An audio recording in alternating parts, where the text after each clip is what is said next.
And welcome again. Here is a new problem at your screen. And I will read the statement of the problem first. This is two identical basins. Okay, basins of height h. दोनों के height same है, okay? And our height h are placed next to each other. There is an opening between the basins at height x. You can see this opening. Okay, the right basin has an opening of same cross section. That means both openings have same cross section at height y. Yeah, through which water can flow freely. Of course, water is incompressible fluid. If we neglect its viscosity, it can flow freely. We ensure that the left basin is always full.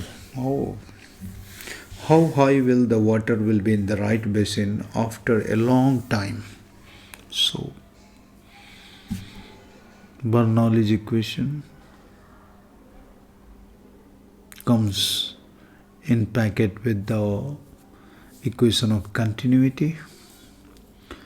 So, let us imagine something. Let the density of water is rho,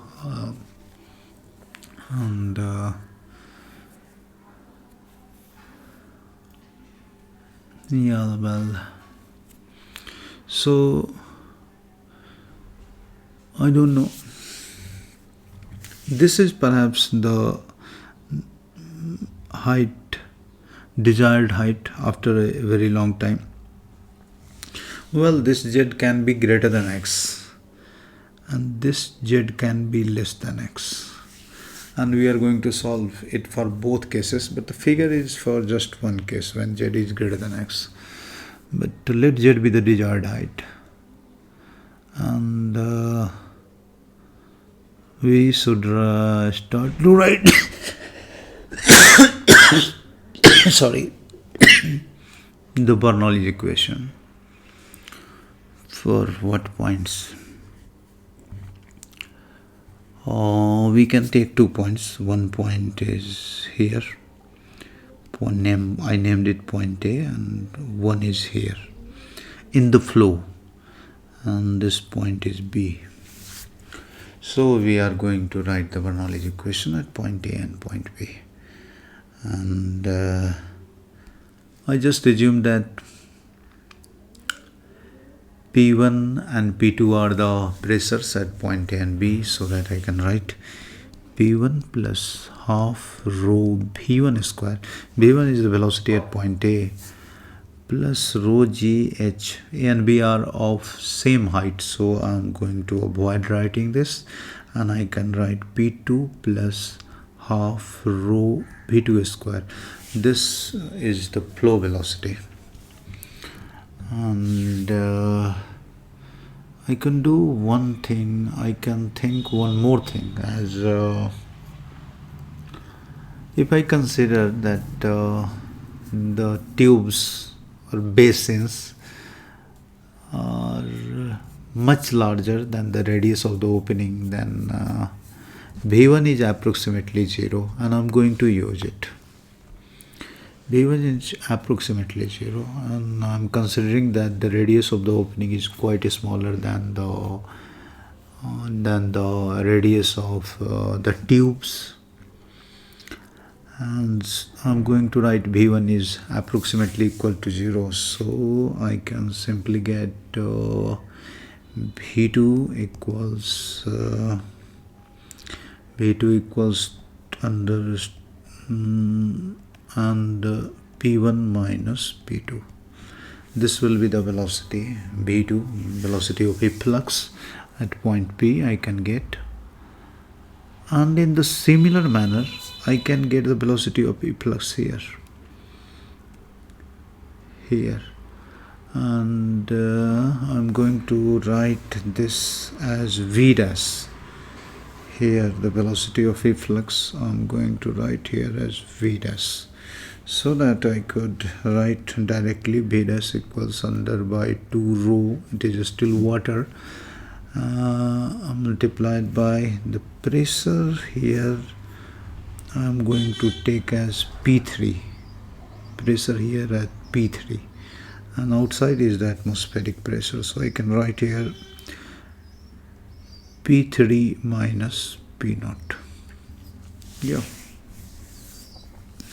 And since water is incompressible, so I can write here B2 is equal to B dash. And that means I got what? P1 minus P2, that will be equal to P3 minus P0. And I can write here P1 equal to P1 is here. P1 equal to, I need to take this height, that is h minus x. So P1 can be written as P0 plus rho gh minus x minus P2. P2 is what? P2 is what? P2 is the pressure here. Yes, here. And this length is z. So this length is z minus x. So it can be written as minus P0 minus rho gz minus x. Yeah, that's right. Z minus x. And this thing I'm doing is in the case z is greater than equal to x. So I earlier promised that I will solve in both the cases.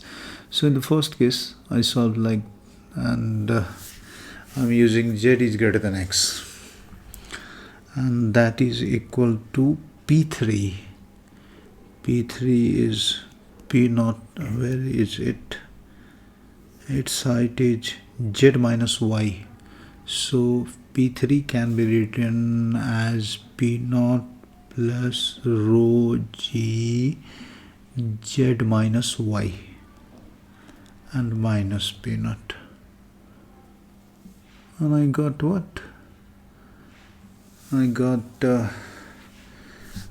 what? Yeah, P0, all P0 gone. And so I got P3, so I got z equals h plus y upon 2. And the problem is solved, I think. Yeah, it is solved. I did nothing, but the problem got solved. So what about in other condition? It will be, I guess, in another condition you can solve it and you should get your result. That will be h plus y minus x. And all things are given, h, y and x, all things are given. And in the first condition, in which z is greater than equal to x, and this is the answer when z is less than equal to x. And I solved it. Thank you very much for watching.